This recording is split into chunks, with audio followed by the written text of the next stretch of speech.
कहते हैं कि इजराइल की सुरक्षा ऐसी है कि हवा भी उसकी इजाजत के बाद ही देश में दाखिल होती है, लेकिन यह दावा कल ताश के पत्तों की तरह ढह गया। सैकड़ों आतंकी इजराइल के अंदर दाखिल हो गए। कंक्रीट की दीवार आसमान को निहारते रह गई। तार में दौड़ती करंट का झटका किसी आतंकी को नहीं लगा। सैकड़ों कैमरे तो लगे थे निगरानी के लिए, लेकिन वो आतंकियों को टिड्डी दल की तरह अंदर आते सिर्फ रिकॉर्ड ही करते रह गए। ड्रोन का एक्शन नहीं हो पाया। आतंकी इजराइल के 15 किलोमीटर अंदर तक घुस आए।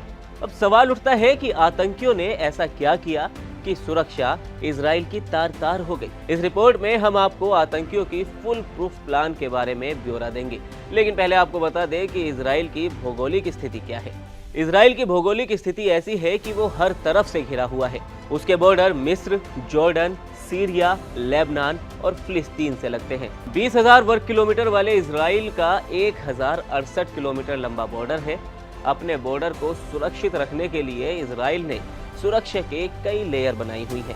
मिस्र और सीरिया बॉर्डर पर 16 फीट ऊंची फेंसिंग लगाई गई है। लेबनान बॉर्डर पर रेजर फेंसिंग लगाई गई है। वहीं गाजा पट्टी पर कंक्रीट की दीवार और फेंसिंग दोनों ही मौजूद है। दीवार को जमीन से 15 फीट नीचे से बनाया गया है ताकि कोई भी सुरंग बनाकर अंदर दाखिल ना हो सके।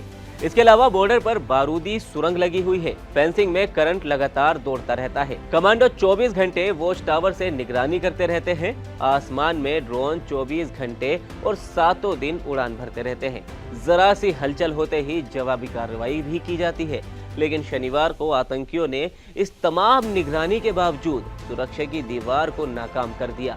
अब सवाल उठता है कि कैसे?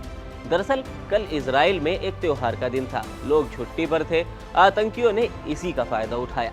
सबसे पहले आतंकियों ने गाजा के इलाके से ताबड़तोड़ रॉकेट दागे। आतंकियों का दावा है कि 5000 से ज्यादा रॉकेट दागे गए। दक्षिण इजराइल को टारगेट किया गया। सायरन की आवाज कई शहरों में एक साथ बजने लगी। आतंकी ताबड़तोड़ रॉकेट दाग रहे थे। आसमान में काला धुआं फैल गया था। एक साथ इतने रॉकेट दागे गए कि इजराइल का एंटी मिसाइल यूनिट सिस्टम भी पूरी तरह ध्वस्त दिखने लगा। रॉकेट का निशाना सामरिक ठिकाने, एयरपोर्ट, सेना की निगरानी चौकियां थी। जब दहशत फैल गई तो आतंकी इसकी आड़ में घुसपैठ करने लगे। हैरत अंगेज तरीके से पैराशूट ग्लाइडर का बड़े पैमाने पर इस्तेमाल हुआ, यानी आतंकी दीवार के ऊपर से उड़कर इजराइल में घुसने लगे।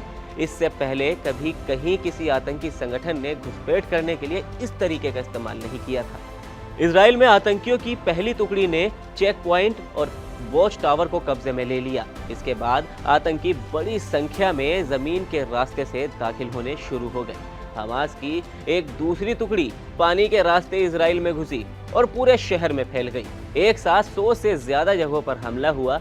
जाहिर है इजराइल की सेना बिल्कुल भी इसके लिए तैयार नहीं थी। कोई भी खुफिया अलर्ट तक उनके पास नहीं था। अब कह सकते हैं कि इस हफ्ते के शुरुआत में इजराइल की सेना बुरी तरह बिखर गई। उसके आतंकियों को रोकने के सारे प्लान ध्वस्त हो गए। कम से कम शुरुआत के कुछ घंटों तक तो इजराइल बिल्कुल बेबस ही नजर आ रहा था। आतंकियों ने 300 लोगों की जान ले ली। 1700 से ज्यादा लोग घायल हो गए। अभी भी कई इलाकों में आतंकियों के छिपी होने की खबर सामने आ रही है। हमास के लड़ाके गुरिल्ला युद्ध कर रहे हैं। हालांकि इजराइल ने जबरदस्त वापसी भी की है। हमास पर जोरदार प्रहार किया है। ऐसा प्रहार कि आतंकियों की हिम्मत टूटने लगी और अब वो भाग खड़े हो रहे हैं।